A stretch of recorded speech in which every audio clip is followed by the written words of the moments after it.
Are you looking for a way to level up your English? Have you tried reading, but you always get bored or find it too hard? Then you should try to listen to this story. Chapter 1. An Ordinary Girl. Many years ago, in the city of New York, there lived a doctor. America likes doctors, and New York liked Dr. Sloper. At the time our story begins, in I-843, Dr. Sloper was 50 years old. He was a good doctor, he was a man of the world, and he was honest. Life was good to him. At 27, he married a beautiful and clever girl. She had pretty eyes, $10,000, and a good place in society. For 5 years, Dr. Sloper was a happy man. Many of his wife's friends came to him, and he did well in his profession. They lived in a large house in Washington Square, a quiet corner in a noisy city. Their first child, a very clever little boy, died when he was 3. His mother's love and his father's profession did not help him. 2 years later, Mrs. Sloper had a second child, a girl. The doctor did not want a girl, but this was not the worst. 2 weeks later, Mrs. Sloper died.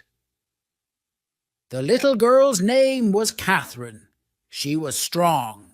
Her father was not afraid of losing her.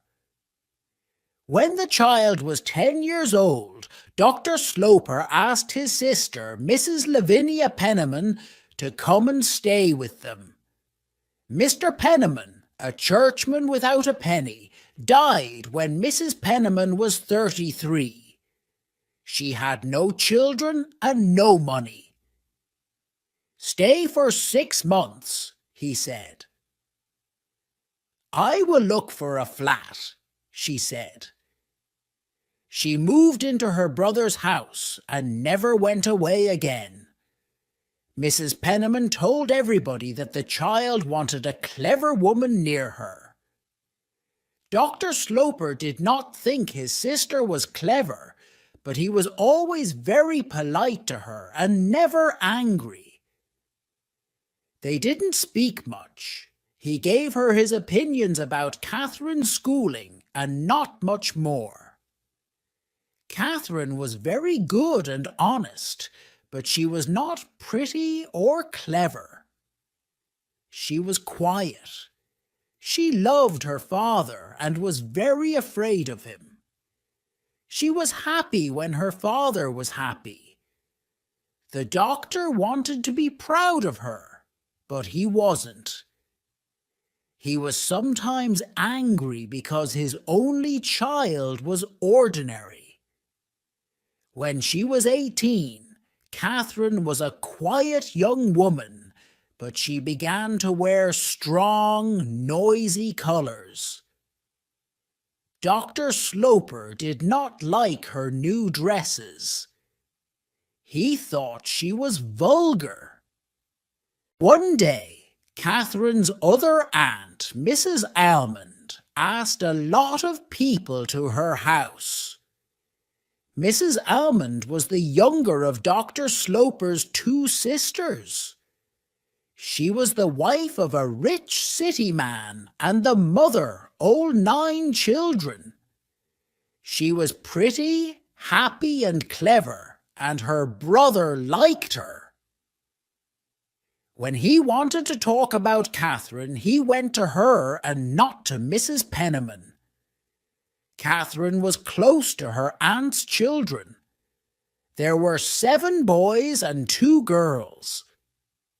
The older girl married young. The younger girl, called Marion, soon decided to marry too. She found a young man called Arthur Townsend, and so the Almonds asked everybody to the house. Mrs. Penniman and Catherine arrived at the Almonds. The doctor planned to come later. Soon after the dancing started, Marion Almond brought a tall young man over to Catherine. "Catherine, this is Mr. Morris Townsend. He is from the same family as Arthur. He wants to meet you very much." Marion Almond was a pretty woman. At 17, she moved easily in society. She left Catherine and Mr. Townsend together. Catherine looked at the young man. He was very handsome. "What can I say to this handsome man?" thought Catherine.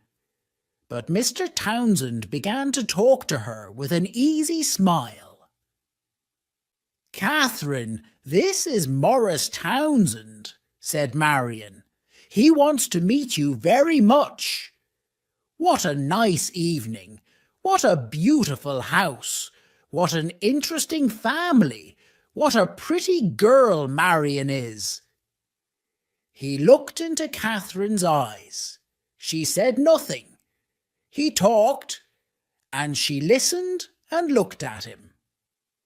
The dancing began again. He asked her to dance, and she gave him her arm. After the dance, her face was red and she was hot.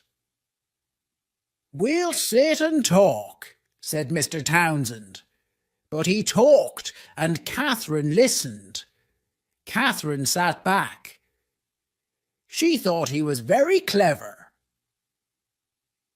"This is my first visit to Mrs. Almond's," he said, "and my first visit to New York for many years.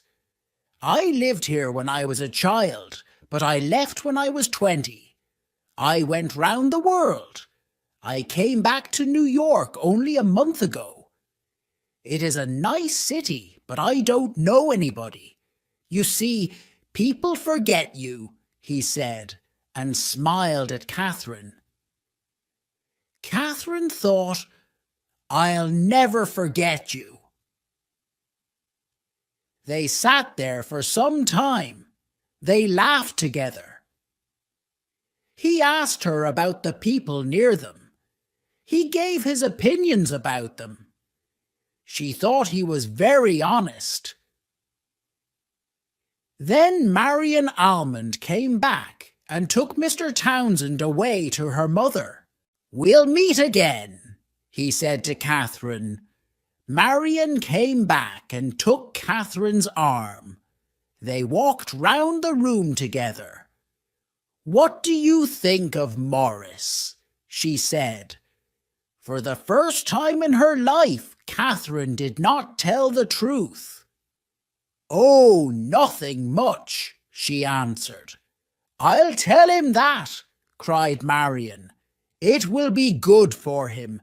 He has a very good opinion of Morris Townsend. Arthur says that, and Arthur knows him." Half an hour later, Catherine saw her Aunt Penniman near a window. Morris Townsend stood next to her. Then Dr. Sloper arrived.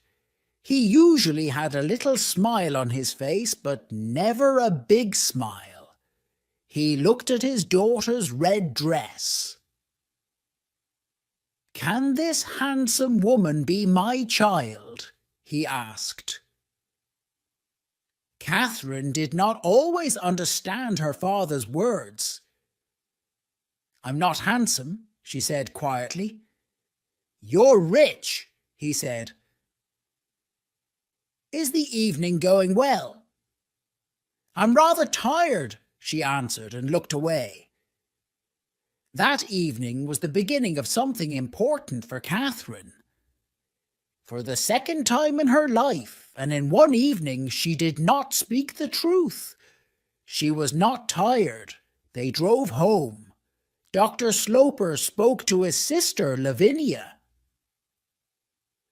"Who was the young man who spoke of his love for you?" "Oh, Austin," said Mrs. Penniman. She smiled. He spoke to me of Catherine. Oh, Aunt Penniman, Catherine cried out quietly. He's very handsome. He's very clever, said her aunt. He's in love with our expensive Catherine, then? The doctor asked. He laughed. I don't know that, but he liked her dress. Catherine did not think. My dress only. She thought what a warm and rich thing to say. You see, said her father, he thinks she has $80,000.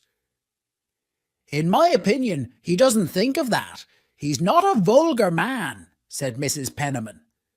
The time is here, the doctor thought.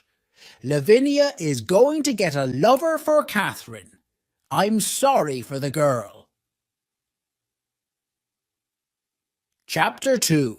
A Man with No Profession. 3 or 4 days later, Morris Townsend, together with Arthur Townsend, visited Washington Square. Arthur is going to marry my sister's daughter, Marion, so the polite thing is for Arthur to visit me, Aunt Penniman said to Catherine before they came. And here they were. Arthur sat with Catherine. Morris sat with Mrs. Penniman. Catherine tried to listen to Morris and her aunt. Morris often looked over at Catherine and smiled. Then Arthur began to talk about Morris, so Catherine began to listen to him. Morris asked me to bring him. He wanted to come very much. He loves going out into society. We're very happy to see him, said Catherine. Most people like him. He's very interesting. But some people call him too clever. Now he's back in New York. Will he stay here? Ah, said Arthur. He wants to find a job. What? He has no profession?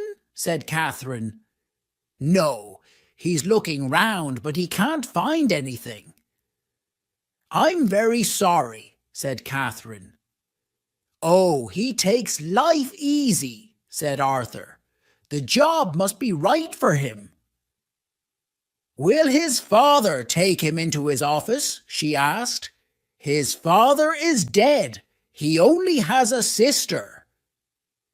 He looked at Morris and began to laugh. We're talking about you. Morris stood up. I cannot say the same about you, Arthur, he said, but I can about Miss Sloper. Catherine's face went red. She thought he spoke very well. I came to talk to you, Miss Sloper, he said. So now I must come another time. The 2 young men left. He's very interested in you, Catherine. Did he say that? Not in those words, but he wanted me to think it. I understand young men. But he doesn't know me. Oh, yes, he knows you. I told him all about you. Oh, Aunt Penniman, we don't know him or his family. Catherine, you know very well that you like him. Catherine did not think this was a thing to talk about, and she did not think that Aunt Penniman spoke the truth. Half an hour later, Dr. Sloper came home. Mrs. Penniman told him of Morris Townsend's visit. Oh, and did he ask you to marry him, Catherine? He asked. Oh, father, said Catherine quietly. She turned and looked at the dark sky through the window. He will ask you first, Austin, said Lavinia, and smiled. The next time he comes, call me, the doctor said. But the next time Mr. Townsend came, the doctor was out again. Mrs. Penniman left the two young people together. The visit was quite long. He sat there in the biggest chair by the fire for more than an hour. He looked round the room carefully at all the things in it. He looked at Catherine carefully. There was a smile in his handsome eyes. His talk was light and easy. He asked Catherine many questions. Did she like this? Did she like that? "Tell me about you," he said.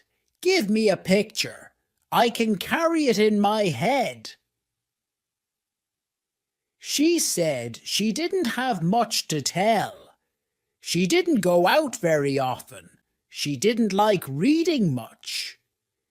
Morris said he liked singing. "I'll sing to you, but not today. Perhaps next time." He did not say politely, "I will sing and you can play for me." He thought of this after he was in the street, but Catherine thought only about his words next time. They had a warm sound. As soon as the doctor came home, she told him about Morris Townsend's second visit. "And did he ask you to marry him today?" the doctor asked. She was afraid of this question.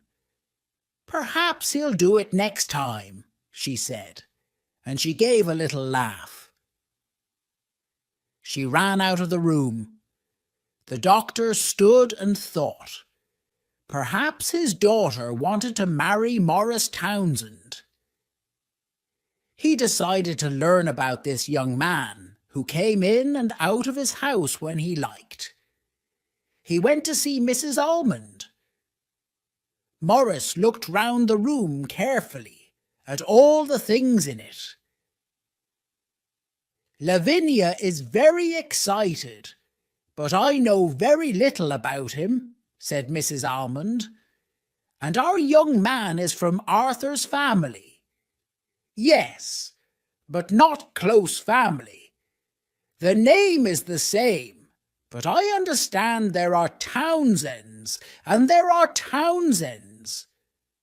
Arthur is from the best line of that family. Lavinia's young man is not. I know his sister. She is very nice. Her name is Mrs. Montgomery. Her husband is dead. She has a nice small house, and she has 5 children. She lives on 2nd Avenue. What does Mrs. Montgomery say about him? That he's clever, and perhaps he'll be important. But he does nothing. She doesn't say that. She's proud, said the doctor. What is his profession? He hasn't got a profession. He's looking for something. He was at sea. Was? How old is he? 30-something. He went to sea when he was very young. Some money came to him. Somebody in his family died, I think. He went all over the world. He has no money now. He decided to begin his life again, and so he came back to America. Does he want to marry Catherine then? Don't forget that after you die, she'll have $30,000. And that's why he thinks she's nice. Mrs. Almond went red. Not only that, she said, but many young men think money is important. The young men of New York are not only interested in money, they also like clever, pretty and exciting girls. Marion is clever, pretty and exciting. Catherine is not. Marion is ordinary. Catherine is not. She has no lovers because men are afraid of her. She is large and dresses richly. They think she is older than they are. Catherine will be the right wife for an older man. Is Mr. Townsend honest? Lavinia thinks he is, and he's very handsome. What money does he have? I don't know. He lives with his sister. Perhaps I'll visit Mrs. Montgomery. Chapter 3. Secrets to Drive Sloper. The thing was a game.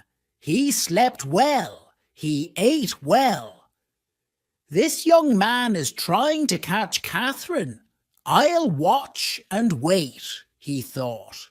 He did not think his daughter was in danger. Morris Townsend was not rich, but that was not important. The doctor did not want Catherine to marry a rich man.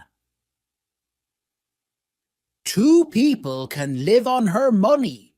She can marry a man with no money, but he must be honest and strong and have a good schooling, thought the doctor. The next time Mr. Townsend visits the house, said the doctor to Mrs. Penniman, ask him to dinner.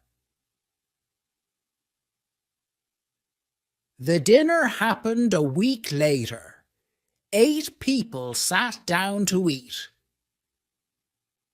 The doctor watched Morris carefully. The women left the room after dinner, and then the doctor asked Morris some questions.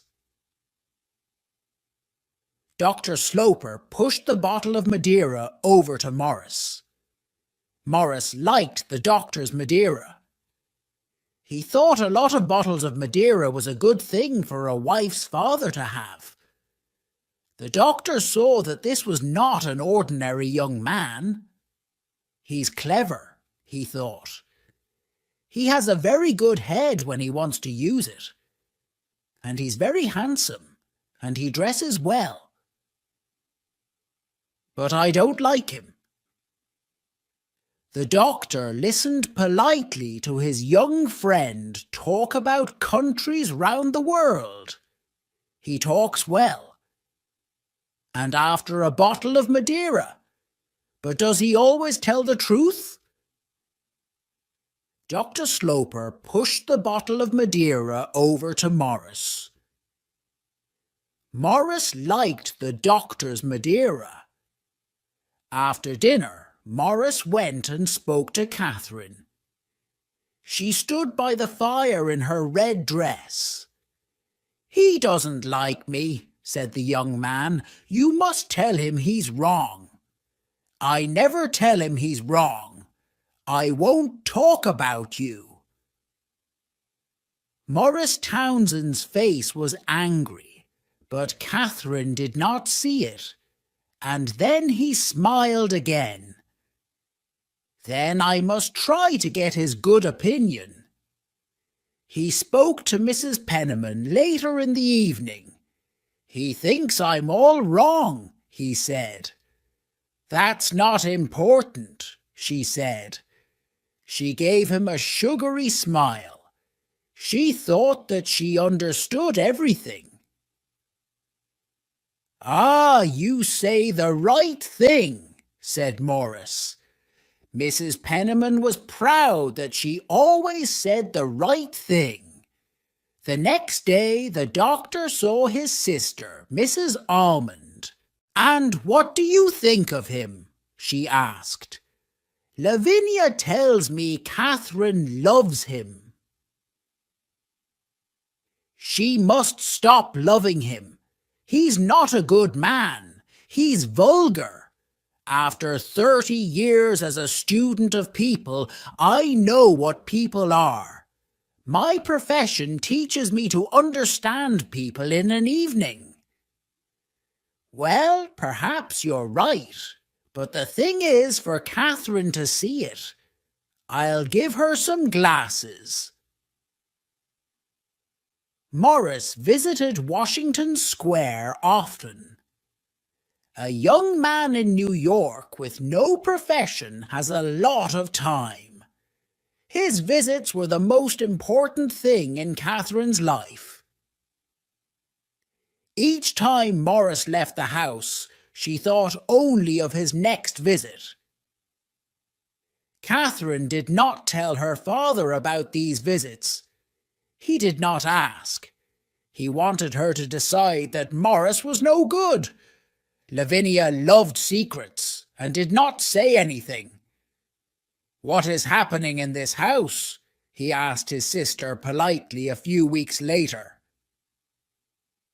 "Happening, Austin?" Mrs. Penniman cried. "Why, nothing." "Lavinia, you're not being honest with me," he said. "Mr. Morris Townsend is coming to my house 4 times every week and nobody tells me. Does the young man ask you to say nothing, or is it Catherine?" "Catherine doesn't tell me anything," said Mrs. Penniman. "I find Mr. Townsend very interesting, but that's all. He tells me a lot about his life and his bad luck." "Ah, his bad luck. Tell me about it." "It's a long story. In his earlier life he was bad. He says so. But he paid for it. And now he has no money. And he has nobody in the world. He lost his friends then because of his bad life. No, he had bad friends. He has good friends too. His sister and her children. The children are young, and the sister is not nice. Does he say bad things about her to you? But he lives with her and does nothing. She pays for him. He's looking for a profession. He looks every day. He's looking for it here. The profession of husband to a weak woman with $30,000.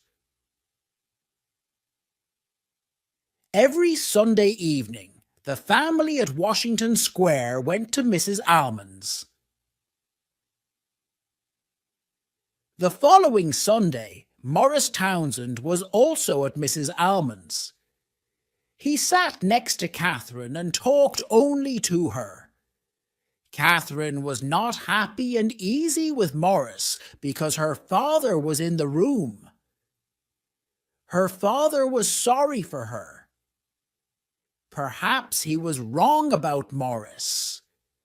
Perhaps Morris was honest and wanted to marry his daughter for love. The doctor decided to give the young man time. Later he spoke to Morris. "I hear you're looking for a job," he said. "Yes, I am looking for honest, quiet work. Something to bring me an honest dollar. I have only my good right arm." Catherine was not happy and easy with Morris because her father was in the room. "Yes, your good right arm," said the doctor. "But you have a clever head, too. Sometimes I hear about openings. Will you think about leaving New York? Going away?" "No, I'm afraid not. I must make my life here. My sister is here, and I am everything to her. Her husband is dead, and I must help with her 5 children. I give them lessons." "That's good, but it's not a profession." "It won't bring me a lot of money." "Money is not the most important thing," said the doctor. Later that evening, Morris spoke to Catherine again. "Can we meet tomorrow? I have something to say to you. Not in your house. Mill the Square. I cannot come into your house again. Your father laughed at me because I have no money." "Laughed at you? "Oh, no, you mistake him. Lie's a good man. You must not be too proud," she said. "I'll be proud only of you," he said. Catherine went quite red. "Now you're laughing at me," she said. "You know I'm not pretty or clever." Morris made a sound. It was difficult to understand. Catherine understood from it that he loved her. "Come to the house," she said. "I'm not afraid of that." The next day, Morris came to the house. He told Catherine that he loved her. She sat down suddenly. She said he must go. She wanted time to think. A picture of a fight with her father came into her head. She was afraid. Before Morris left, she said, "We must speak to my father. I'll do it tonight. You must do it tomorrow. Your father will tell you that I want your money." "Then I'll say that he mistakes you," said Catherine. "Other men are interested only in money. You are not." Catherine stood outside the door of her father's room for nearly half an hour. Chapter 4. For love or money? Catherine heard her father come home that evening. She stood outside the door of his room for nearly half an hour. Then she went in. He sat in his chair by the fire, with a cigar in his hand, and read the newspaper. "I have something to say to you," she began, very quietly. She sat down. "I'm going to marry Morris Townsend." The doctor looked at her. "When did he ask you?" "This afternoon, 4 hours ago," she answered. Usually the man asks the girl's father. "Is he afraid to ask me? You're moving very fast." "He says he loves me, and I like him very much." "But you met only a few weeks ago." "I liked him from the beginning." "I know that you're not a little girl now, but a woman." "But I don't like Morris Townsend." "I'm sorry that you didn't ask me first. I was too easy with you." "I was afraid of your opinion." "But, father, you don't know him," she said. "You don't know him. He only shows you half the man." "You think he wants my money." "Why do I think he's the wrong man? I'll tell you." And he smoked his cigar for a minute. "I think that your money is more important to him than is right. Perhaps a clever young man will fall in love with you and not be interested in your dollars. You're an honest, loving girl. But what do we know about this clever young man? We know that he lost his money because he lived a bad life. Now he's looking for more money to lose, and he has his eye on your money."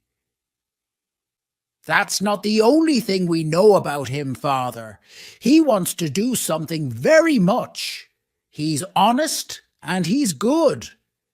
And he lost very little money." "Then he was not careful with it," said the doctor. He got up with a laugh. Catherine stood up. He put his arm round her. "I'm sorry for you. I'll see Mr. Townsend tomorrow." "Yes, Dr. Sloper," said Morris the next afternoon. "We arrived quickly at an understanding, but then I was interested in Miss Sloper the first time I saw her." "Were you interested in her before you saw her?" I knew she was a beautiful girl. I'm her father, and I love her very much. I'm her father, and I know that she is not a beautiful girl. I told Catherine yesterday that I do not like your plans. I'm very sorry, answered Morris. He looked at the floor. I don't want my daughter to marry a man with no money and no profession. My daughter is a weak young woman and will be quite rich when I die. I'm not interested in her money. You have my word. I want more than your word. What can I do to get your good opinion? Nothing. I do not want to give you my good opinion. But I love Catherine. I'm going to work hard. My old life is behind me. Without me, she won't be happy. I want you to break with her now, said the doctor. For 6 months, she will perhaps not like me. I can wait. She'll see that a life with you can never be happy. Ah, sir, you are not polite, Morris cried angrily. You push me too hard, Mr. Townsend, the doctor answered. Perhaps Catherine will not want to break our understanding. She won't forget me easily. I have nothing more to say. Morris left the room. But I love Catherine. I'm going to work hard. My old life is behind me. Without me, she won't be happy. Dr. Sloper decided to visit Morris Townsend's sister, Mrs. Montgomery. She lived in a pretty little red house with a pretty garden. She was a small woman with blue eyes and an honest face. At the moment, her face was a little red. She did not usually have visits from important society people. Dr. Sloper began. Your brother wants to marry my daughter. I want to learn about him. Tell me about your brother. I find talking about my brother difficult, she said. With a husband I don't like, Catherine will get nothing from me when I die. She has 10,000 from her mother and nothing more. Does Morris know this? She asked. I'll be happy to tell him. You say you don't like Morris. Why? He's a good man to talk to at a dinner. But I don't want him to be my daughter's husband. I think he's more interested in Morris Townsend than in Catherine Sloper. Tell me I'm wrong. No, you are not wrong. But we are all interested in our lives, I think, said Mrs. Montgomery. And he's handsome. Some young men do as little as they can, said the doctor. They live on the love of other people. And 99 times out of 100, those other people are women. You, my sister, Lavinia and Catherine are all working to make an easy life for Morris. Mrs. Montgomery's eyes were suddenly wet. She moved her head proudly.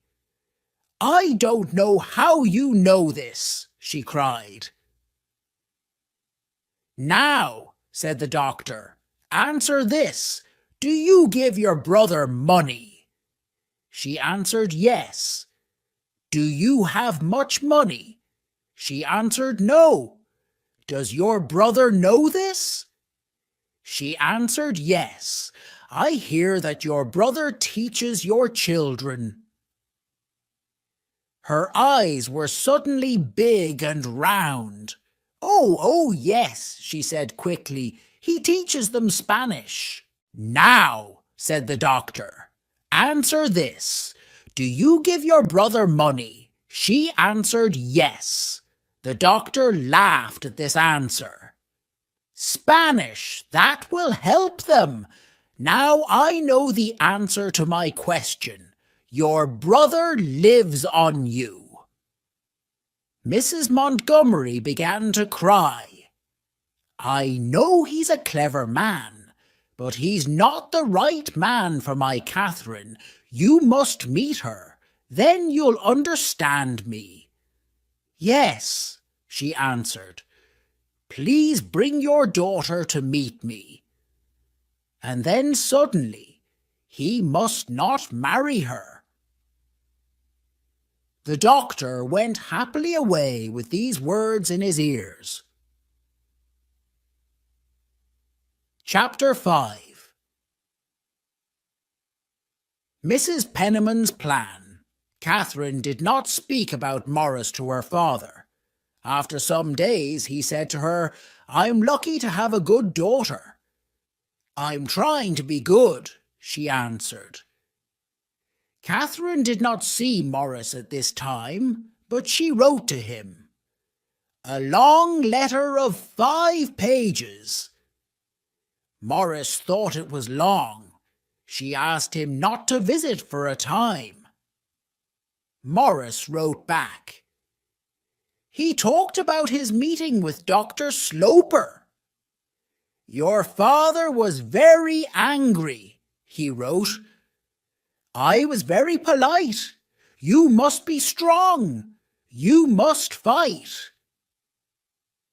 Catherine did not like to think of fighting her father, but she did not like to think of losing her lover. She tried to think of an answer to make everybody happy. She decided to be quiet and to wait. Good fathers are always very careful about their daughters' husbands, she thought. Mrs. Penniman did not help Catherine much. She loved this little story and her place in it. She wanted Catherine to run away with Morris and marry him. She carried a picture in her head, 2 lovers, with Mrs. Penniman, marrying in a small church in a New York back street, living in a dark flat with no money, waiting for visits from Mrs. Penniman, their only friend. She wanted to put this picture before Morris. She wrote to him daily about Washington Square. She asked him to meet her in a small restaurant on 7th Avenue. When Morris arrived, half an hour late, they sat together in the darkest corner at the back of the place. This was the happiest half an hour of Mrs. Penniman's life. Morris was not happy. He listened to her, but he did not like her. He was happy to use her at the beginning, to get a foot in Washington Square. But he did not want her now. She always said the wrong thing. He was cold but polite. Mrs. Penniman told Morris her plan. Run away with Catherine, cried Morris. Yes, said Mrs. Penniman, now afraid for her plan. Tell Catherine's father about it only after you marry. You can show him that you're not interested in the money, and then you'll get his good opinion. And there's always the 10,000 from her mother. He cannot cut that off. Oh, don't speak at that, he said. I'm afraid of coming between Catherine and her money. Be afraid of nothing, then everything will go well. Mrs. Penniman paid for her cup of tea, and they went out together into the dark street. Morris walked with Mrs. Penniman back to Washington Square. She went in. He looked up at the house. He thought it was a very nice house. When Mrs. Penniman told Catherine of her meeting with Morris, Catherine was angry for the first time in her life. "I don't think it was right," she said. Mrs. Penniman began to read the evening newspaper. After a long wait, Catherine spoke. Was he sad? He was dark under the eyes, very different from when I first saw him, but very handsome. A long wait again. Why are you always cold and quiet, Catherine? And I don't think it's your place to teach me what's right, Lavinia said. The girl turned quickly. Does he say that? He says you are afraid of your father. I am afraid of my father. So will you break with Morris? Catherine looked at her aunt. Why do you push me? I'm afraid you don't see the importance of what you do. You must not lose this young Nan. I don't think that you understand me or know me. Please do not have any more secret meetings with Mr. Townsend. I don't think it's right. And I don't think it's your place to teach me what's right. Lavinia said a short good night and went to bed. Later that evening, Catherine spoke to her father. Father, I want to see Morris again. To say goodbye? Asked the doctor. No, to ask him to wait. He looked at her. You're a good child. She went to him and he put his arm round her. I want you to break with him. My opinion of him is the same as when I first met him. You're not happy now, I know. But in 3 months or 3 years you can be happy again. Marry Morris, and you'll never be happy. But you can like him, said the sad child. We can wait. When I die, you can marry, the doctor said quietly. Don't say that, father, cried Catherine. Try to like Morris. He's a good man. I never want to speak to him again. But tell him this. You marry him and you get nothing from me. You're right to say that. We don't want your money. Say that to him. Listen to his answer and watch him. Watch for an angry face. He's never angry with me, father, she said. Her eyes were wet. Her father pushed her out of the room and shut the door. I think I'll see him only one more time. Then you're a bad daughter to me. This was too much for Catherine. She cried and cried. She ran to her father, but he turned away. He pushed her out of the room and shut the door. He heard her crying and knew she was behind the door. But he did not move. He was sorry for her, but there was a smile round his eyes. That night, Catherine cried for many hours with Aunt Penniman's arm round her. Good, thought Mrs. Penniman. The next morning, she came back into Catherine's room. Catherine was dressed and ready for breakfast. Don't go to breakfast, Catherine, Aunt Penman said. You won't move your father. You must be weak and ill, not well and strong. I must go, Aunt. I'm only afraid of being late. Catherine wrote to Morris that day. She asked him to visit the next day, at a time when her father was not at home. Chapter 6. The long-wait Morris was more handsome than Catherine remembered. He put his arms round her.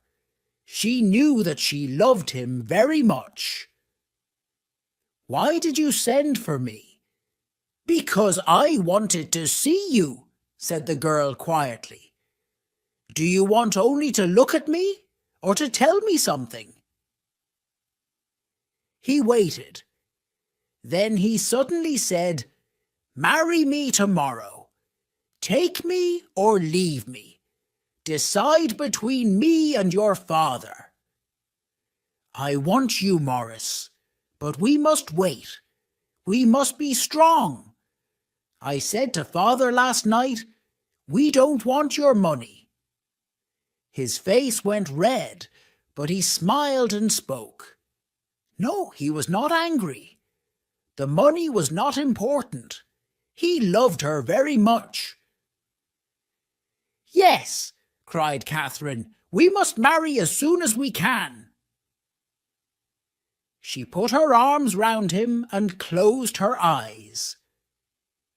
He left soon after. They did not decide on a day to marry. Morris wanted to think. When was the cleverest time to marry? He did not want the girl without the money. He thought about the 10,000 from Catherine's mother. That was not a good living, not for Morris Townsend. But then, it was better than nothing. Mrs. Penniman asked Morris Townsend to a second secret meeting. This time they met outside a church. "I see the thing differently from our last meeting," said Mrs. Penniman. "Every time I see you, you say something different." "My head is never quiet. I don't think you can marry Catherine now. My brother says he's going to throw me out of the house. You know I'm not a rich woman. But Catherine says we must marry now, in secret. How can I get out of it now? Catherine loves you very much. You can do anything with her. You can say you must wait." "Ah," said Morris quietly. Catherine's days were long at this time. Her father never looked at her or spoke to her. This was his plan. He waited for Catherine to speak first. "I think that Morris and I will marry," she said one day. "When? In the next 4 or 5 months?" he asked. "I don't know, father," said Catherine. "We cannot decide." "Then wait for 6 months. I'll take you to Europe. I want you to come with me." Catherine was happy to say yes to her father. Mrs. Penniman asked Morris Townsend to a second secret meeting. This time they met outside a church. Dr. Sloper did not ask Mrs. Penniman to go to Europe. She wanted to go, but she did not show it. "Washington Square is going to be nice and quiet," she said to Mrs. Almond. Catherine met Morris before she left. Ty asked questions. "Do you want to see all those famous things over there?" "Oh no, Morris," said Catherine quickly. "What is this woman interested in?" thought Morris. "Father thinks I'll forget you," said Catherine, "but I won't. He'll be angry with me." "Yes, I think you're right. But the visit to Europe is a good thing. He wants you to go and he'll be happy. said Morris. "I don't want you to lose your money, not for me, but for you and your children. When you're in Europe, decide on a good time and place, an evening in Venice, and then perhaps you can move your father. Ask him to say yes, you can marry Morris." Catherine thought this was a clever plan. Europe was very interesting to Dr. Sloper, so they stayed for 12 months, not 6. Mrs. Penniman lived well in Washington Square, and so did Morris Townsend. Mrs. Penniman liked to ask him to tea. He had his chair, a very easy armchair, by the fire in the back sitting room. He drank the doctor's Madeira and smoked his cigars. In the first 6 months that Dr. Sloper and his daughter were in Europe, they never spoke of Morris Townsend. Catherine followed her father quietly and politely through the mountains of Switzerland and the buildings and pictures of Italy. She gave no opinion about any of these places or things, and her father did not ask for it. She was not a thinking woman.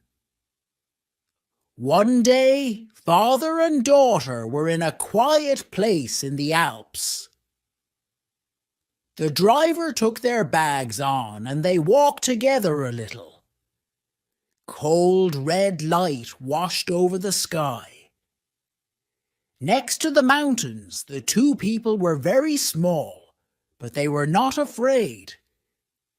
They walked on in the dying light. Dr. Sloper came close to his daughter and stopped. He suddenly asked her, "Are you going to break with him?" "No, father," Catherine answered. "Does he write to you?" "Yes, I get 2 letters every month." The doctor looked at the mountains above them. "I'm very angry," he said, "and I must tell you that I can be a very hard man." For the next week, they did not say a word, and for the next 6 months, they did not speak about Morris. But on their last night in Europe, before their ship left Liverpool for New York, he spoke again. "Are you going to marry him as soon as you arrive in New York?" "I cannot tell before we arrive," Catherine answered. "Please tell me before you marry. When a man is going to lose his only child, he likes to know before." Chapter 7. "Difficult time I saw Morris often when you were away," said Catherine's aunt. "I know from his letters that you were very nice to him. I won't forget that, aunt." "He liked to come and talk. I gave him tea. That was all. Your Aunt Almond thought it was too much. He liked to sit in your father's room," she said and smiled. Catherine was quiet for a minute. They talked for some time as lovers. Catherine questioned him closely about his job, and he asked about Europe and her father's opinion. "I'm sorry that he went into father's room," she said. Then she asked, "Does he have a job?"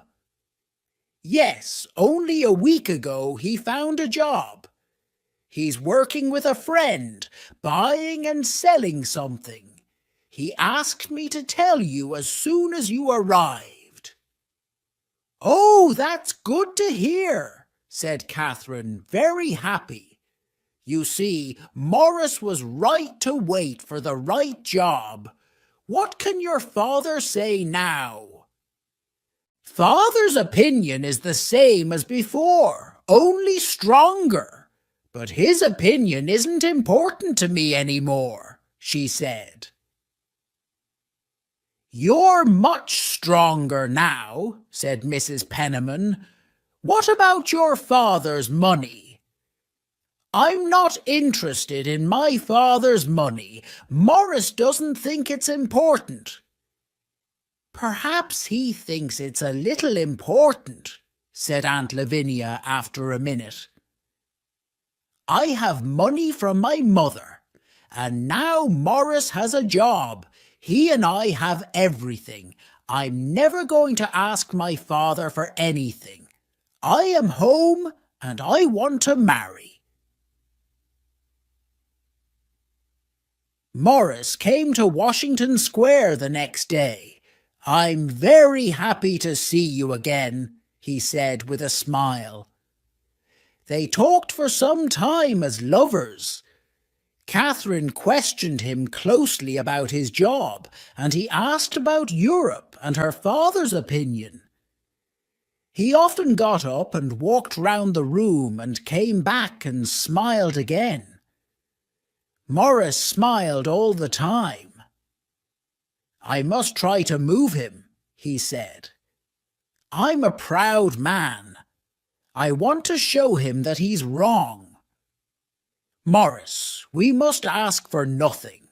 I know now that he doesn't like me much. It's because of my mother. She was very beautiful, and I'm not. He's always thinking of her. Aunt Penniman told me that."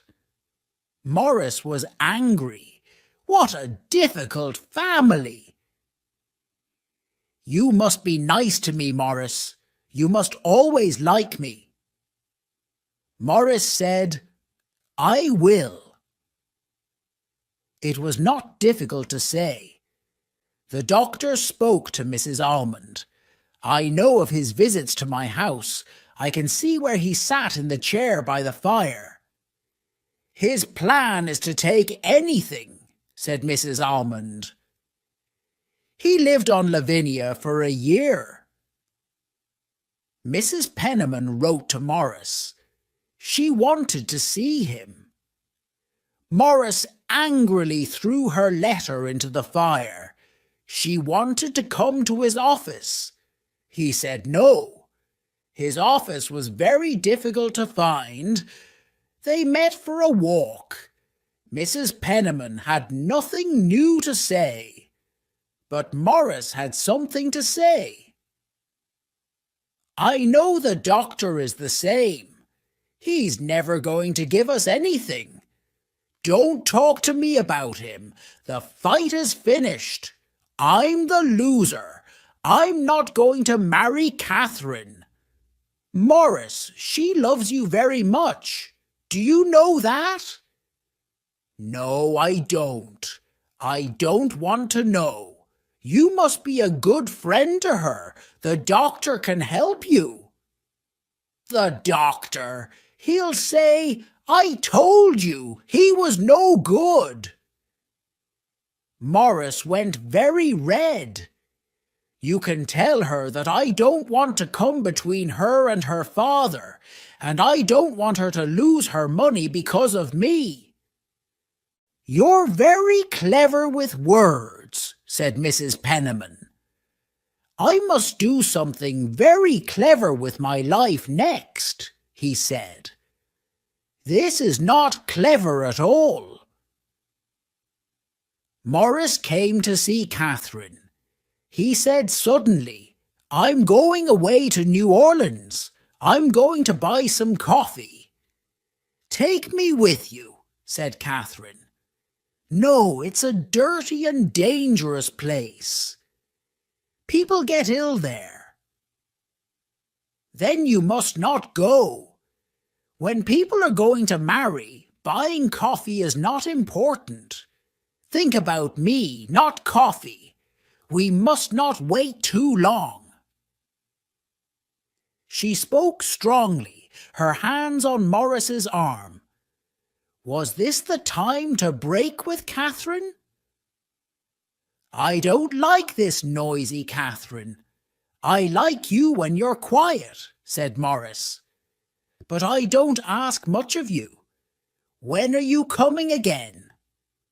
"Saturday," he answered and smiled. "Come tomorrow. I'm very quiet now. Please, tomorrow."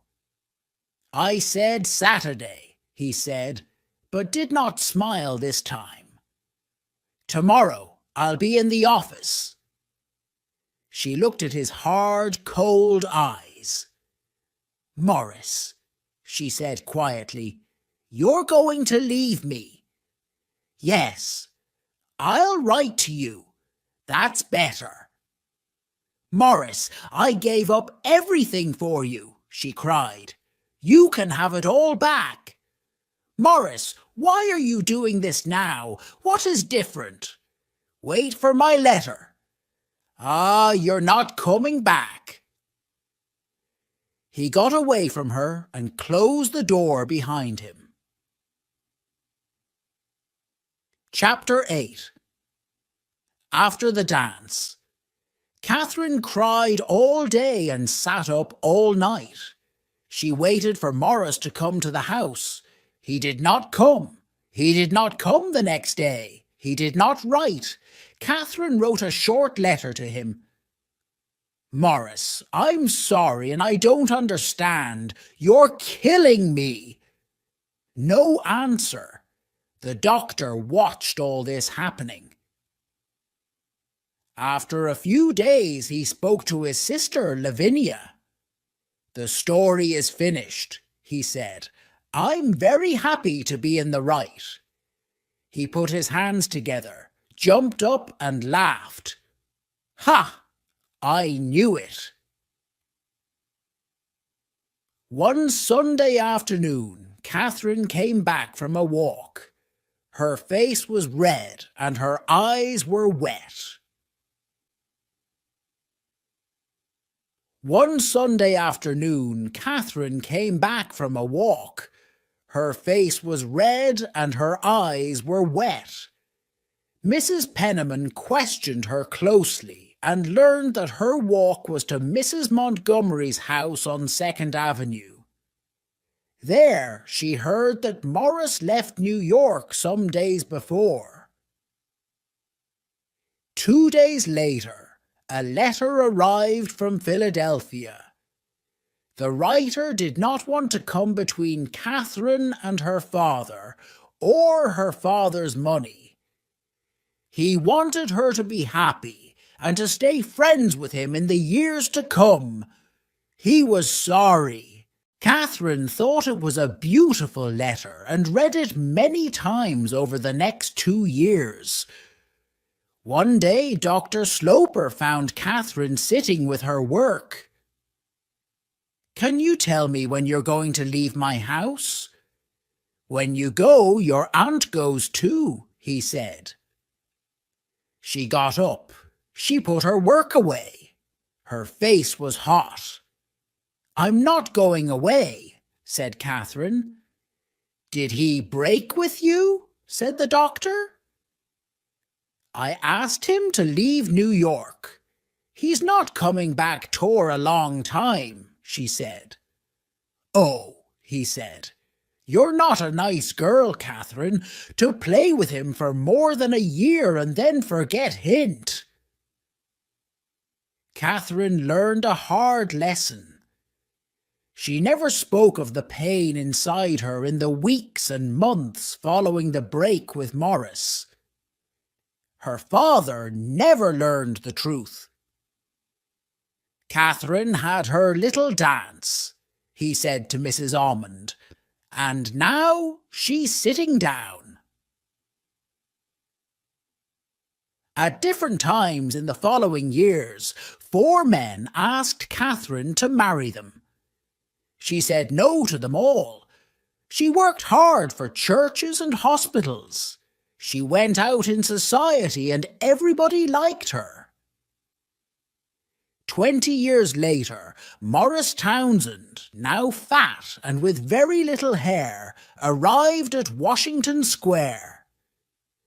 Dr. Sloper died when he was 70. Some of his money went to Catherine and her aunts, but most of it went to hospitals across the United States. 20 years later, Morris Townsend, now fat and with very little hair, arrived at Washington Square. Catherine did not ask him to sit down. This was not her Morris, her lover of years ago. "Can we be friends again?" he asked, and came closer to her. "Catherine, I think of you always." "Please don't say these things," she answered. "We can forget the past now. We can do anything." "I cannot forget the past. Please do not come again," she said. Morris looked round the room at all the things. "Goodbye, then. I'm sorry." Outside the room, an excited Mrs. Pennernan waited. "Ha ha! That was a good plan, Mrs. Pennernan," said Morris, and pulled his hat hard on his head. "She's not interested in me, but she never married. Why?" "Good question," said Mrs. Pennernan, "but you must come back. You must try again. Come back. Never!" And he walked out of the house. Catherine took up her work and sat down for life. The end. If you enjoyed the story and want to say thank you, then you can subscribe to our channel and visit it.